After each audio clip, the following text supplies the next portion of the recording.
No último 7 de setembro, a independência do Brasil foi comemorada com a bandeira dos Estados Unidos. É uma contradição que os historiadores do futuro vão ter que se virar para fazer entender. Eles vão ter que explicar como um movimento político chamado bolsonarismo se apropriou e ressignificou o dia da nossa independência.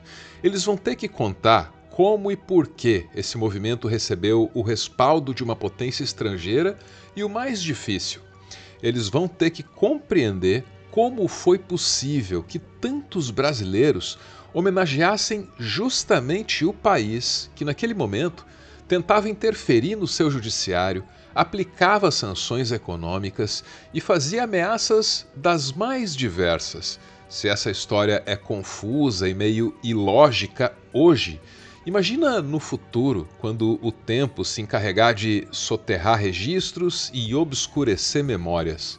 Mas, uma coisa de cada vez, né? Contar essa história no futuro é uma preocupação para o futuro. Por enquanto, a prioridade é escrevê-la. E durante muito tempo, muitos brasileiros davam sinais de que andavam sem saco, andavam desmotivados para essa tarefa aí de escrever a própria história. E assim, durante anos, as grandes manifestações de rua foram uma exclusividade do bolsonarismo, que conquistou uma certa primazia como movimento de massas. Sem essa presença massiva e frequente nas ruas, o bolsonarismo jamais teria conseguido nem chegar ao poder, quanto mais vandalizar as sedes dos três poderes, sabotar o país com auxílio dos Estados Unidos e, mais recentemente, sequestrar o parlamento.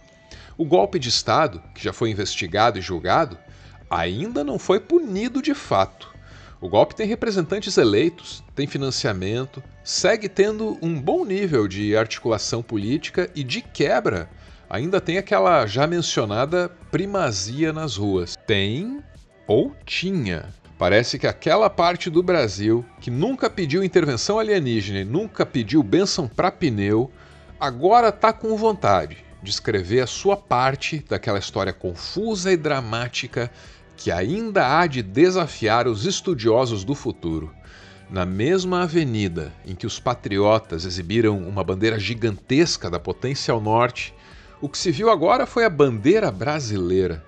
Porque tão desafiador quanto compreender o nexo causal dessa história toda é compreender o nexo simbólico num país cheio de sinais trocados. Isso pode ser o começo de algo grande, desde que seja só o começo. É preciso ser humilde e aprender a grande lição deixada pelo bolsonarismo. Para ter resultados, a mobilização precisa ser permanente. Eu sou Arvro e esse é o meu textão sobre 21 de setembro de 2025.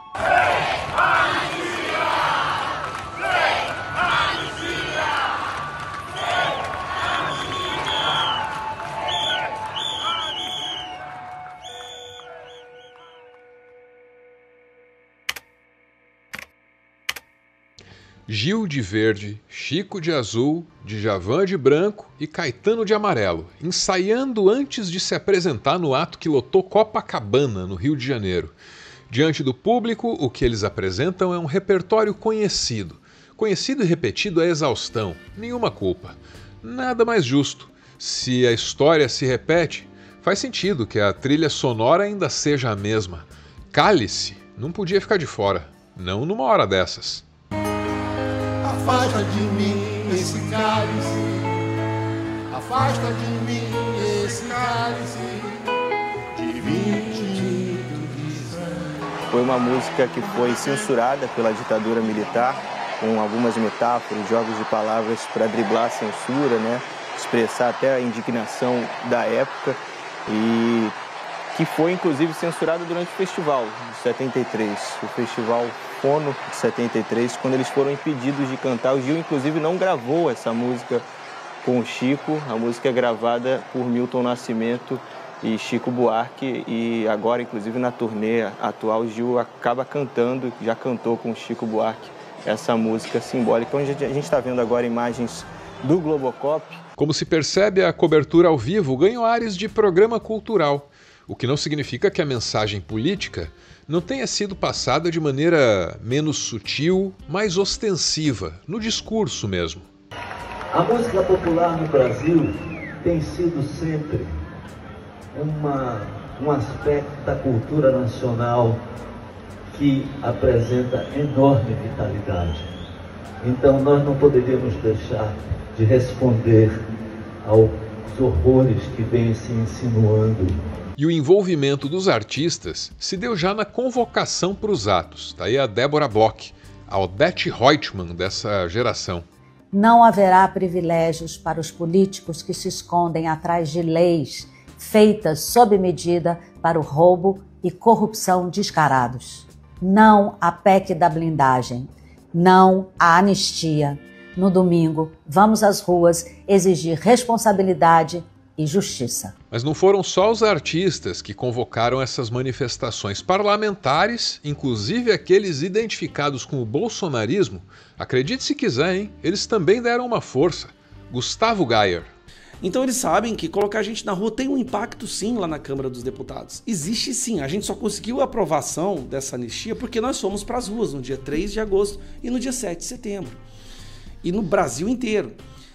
Só que o deles é fiasco. A diferença é que eles têm a imprensa para fazer aquelas fotos de perto e amplificar o barulho, o ruído deles. Mesmo que eles tenham 50 pessoas, a imprensa vai lá e tira aquela foto bem de perto assim para parecer que tinha muita gente. É aí que você entra. Arrume alguém que tenha drone ou alguém que possa filmar e registrar essas manifestações em todas as cidades que eu passei ali agorinha. Tira o print se uma delas é a sua cidade. Arruma alguém que tenha um drone e faça o registro desse fiasco de cima, porque a gente vai precisar de todas essas imagens para jogar para os deputados e mostrar que o povo não está a favor da anistia. O povo não está a favor da anistia, um ato falho freudiano. Mas sejamos justos, ele se corrigiu. Mostrar que, aliás, o povo está a favor da anistia e a gente vai usar esses registros para mostrar que não tem essa população contra. E de fato, a primeira tentativa do bolsonarismo foi a de desqualificar essas manifestações pelo tamanho, muito reduzido, segundo eles, né? Nicolas Ferreira mostrou uma imagem do início dos atos, quando as pessoas ainda estavam saindo de casa. E aí ele afirmou que nem com artistas, supostamente pagos com dinheiro público, havia público. Mas será que foi esse fiasco todo mesmo? O melhor parâmetro de comparação é a manifestação da Paulista, porque ela conta com o monitoramento da Universidade de São Paulo. De acordo com o monitor da USP, o ato reuniu 42.300 pessoas. Esse número é similar ao último ato realizado pelos bolsonaristas também na Avenida Paulista no dia 7 de setembro, que levou 42.200 pessoas. E essa foi a grande manchete, uma pequena vitória ou então um empate técnico com o 7 de setembro bolsonarista. Mas se a gente comparar essa manifestação de agora com os atos de esquerda que vieram antes, aí o que se vê é que cada vez mais os críticos do bolsonarismo estão indo às ruas. O ato de hoje é bem maior que o último organizado pela esquerda na Paulista. O Brasil dos Brasileiros, em 10 de julho deste ano, teria reunido 15,1 mil pessoas, também segundo o monitor. De acordo com o professor Pablo Hortelado, coordenador do monitor do debate político, a mobilização em São Paulo foi maior que eles já mediram entre as mobilizações de esquerda desde aquela espontânea após a vitória eleitoral de Lula em 2022. Ela também se equipara dentro da margem de erro à mobilização bolsonarista do 7 de setembro e, inclusive, sendo numericamente maior, destaca o Hortelado. Para o professor da USP, a grande mobilização é resultado do segundo erro estratégico da oposição. O primeiro teria sido apoiar o tarifaço de Donald Trump. O segundo foi apoiar a PEC da blindagem. A maior manifestação bolsonarista teria sido aquela registrada em fevereiro de 2024, quando Bolsonaro ainda era apenas investigado pela tentativa de golpe de Estado, se colocava no figurino de perseguido e ainda não tinha um filho no exterior, articulando sabotagens contra o Brasil. Naquela ocasião foram 185 mil pessoas, segundo o monitor da USP. A esquerda ainda está longe de mobilizar tudo isso. Mas mais importante do que analisar os números absolutos e isolados é analisar as tendências desses números. O bolsonarismo está esvaziando. É a oposição a ele que está crescendo nas ruas. É bom lembrar disso e é bom saber que a disputa nas ruas é pela permanência, é pela capacidade contínua de mobilização, não é pelo recorde. E falando em recorde, nesse ponto eu abro um breve parêntese. Você sabia que no Guinness, o livro dos recordes, tem um recorde para quem vestir mais camisetas ao mesmo tempo?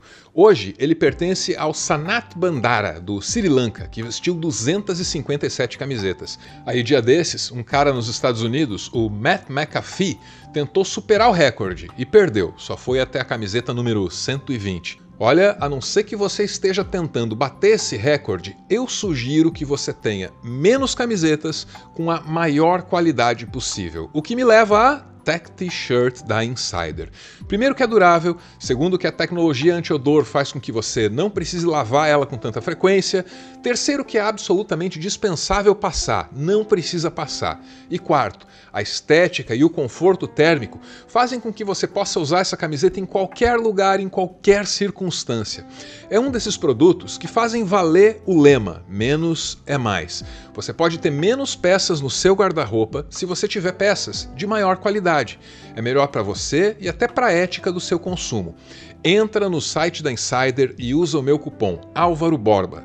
Somando o cupom aos descontos que você já vai encontrar no site, é capaz de você conseguir até 50% de desconto, porque esse é o mês do cliente, a ocasião perfeita para você que ainda não teve o prazer de conhecer a Insider. Não adianta fazer uma grande manifestação, é necessário fazer uma grande manifestação pacífica, que consiga passar a sua mensagem. Quando o bolsonarismo se reúne nas ruas, a confusão entra na conta das imprevisibilidades do público. No 7 de setembro, talvez você lembre, tentaram garfar o nosso porquinho da Paulista. Você prega o respeito, porque aqui... É o quê? Que isso? A polícia tá ali, ó, você tá vendo não? Palhaçada, a palhaçada que você tá fazendo aqui. Falta de respeito. Sai daqui, cara! Sai daqui!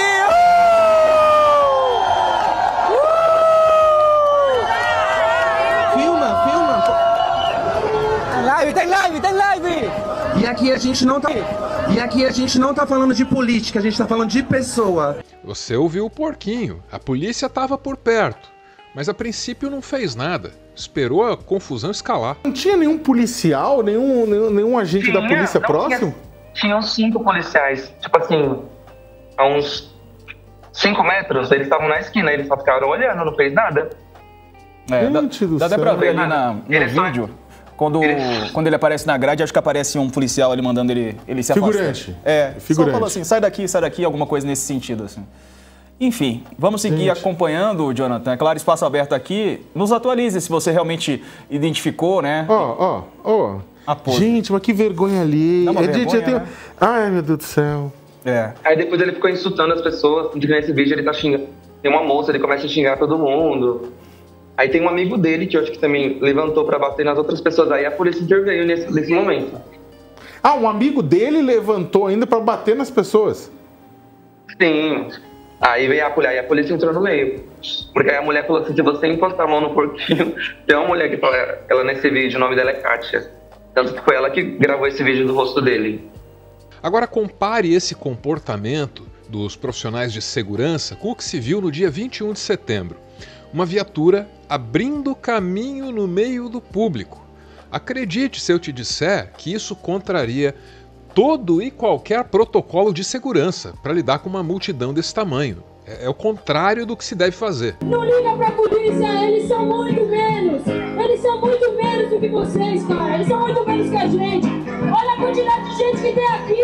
Olha a quantidade de gente que tem aqui. Se houver mais manifestações, vai haver mais episódios assim. E quem for às ruas precisa saber lidar com eles. Um bom exemplo é a sabedoria e a maturidade de um Chico Pinheiro, que denuncia, mas não cai na provocação. Provocação para arranjar tumulto e então tirar o brilho dessa festa democrática da esquerda brasileira, dos democratas desse país. Senhor Ricardo Nunes, o senhor será responsável se houver alguém ferido, se houver algum tumulto aqui. Passaram várias viaturas aqui agora no meio da multidão e para se aproximar vinham em alta velocidade.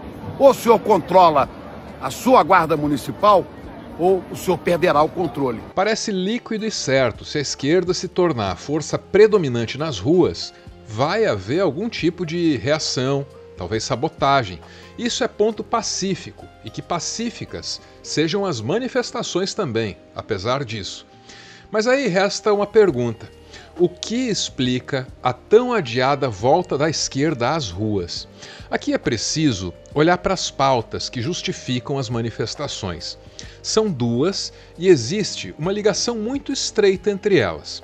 A primeira é a tentativa de anistiar ou então de reduzir a punição para o Bolsonaro e para os outros acusados de um golpe de Estado. O bolsonarismo, e até mesmo o chamado Centrão, defendem uma ou outra variação dessa ideia, dizendo que é assim que se pacifica o país. Essa tese de pacificação é difícil de defender, principalmente quando os métodos usados para chegar nessa anistia são tão brutos, potencialmente violentos, como aquela paralisação do parlamento, obtida na base da força. Mesmo a mídia hegemônica tem dificuldades de comprar essa tese aí da pacificação. Ah, mas isso é o que pacifica. Discordo completamente. Que aliviar para quem tentou detonar a democracia não pacifica, né? Você pode contemplar um lado. Peraí, Natuza, concordaria com você se fosse liberar essas pessoas para amanhã livres, leves e soltas de voltas aí.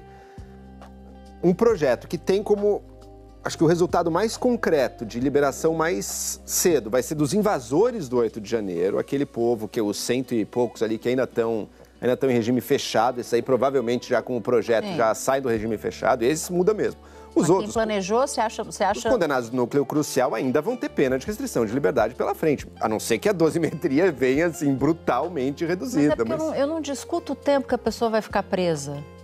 Eu discuto o fato de ser amoral, você dá tão pouco valor para a democracia. Ninguém aqui, nenhum de nós aqui, existimos fora da democracia. Não existimos. Não. Então, assim, pode ser, não, olha, então, se eles estivessem cumprindo pena e vamos fazer uma revisão e tal. Não, é super casuístico, sabe? O que me incomoda nessa discussão não é ser o Bolsonaro, o Ramagem, o Paulo Sérgio, o Roberto Carlos, o José. Não é isso que me incomoda. O que me incomoda é no Congresso, que também só existe, na democracia, se dar tão pouco valor. Naturalizar isso, essa discussão agora, eu como jornalista, me dói. Outra pauta que mobilizou a esquerda foi a PEC da blindagem. Ela se conecta à anistia de várias formas. Primeiro, porque ambas têm como objetivo final um ou outro tipo de impunidade. E segundo, porque a votação de ambas só foi garantida depois daquele sequestro da Câmara dos Deputados. E estou me posicionando contra a PEC da blindagem, não é de hoje. Agora, entenderam que foi um erro. Tanto que 24 horas depois votaram a urgência da anistia. E é por isso que agora o PSB está unido. Todos os senadores do PSB já se comprometeram que vão votar contra essa PEC da bandidagem e entenderam que não dá para negociar. Não dá para negociar com o bolsonarista, não dá para negociar com esse centrão fisiológico. Porque o que eles querem é safar a própria pele, não é o interesse do povo brasileiro. Então a gente sai dessa, tendo aprendido com o erro, mas mais unido para barrar esses absurdos. Porque a força vem do povo, não é de nenhuma negociação do Congresso. No fim, o que as manifestações do dia 21 de setembro mostraram não é só que a extrema-direita perdeu aquela primazia nas manifestações de massa que eu mencionei no início. Ela perdeu uma outra coisa, talvez tão valiosa quanto. Ao erguer as bandeiras da anistia e da PEC da blindagem, o bolsonarismo perdeu o monopólio do discurso contra a corrupção. E, junto com ele, perdeu também qualquer ilusão de superioridade moral que ainda pudesse lhe restar.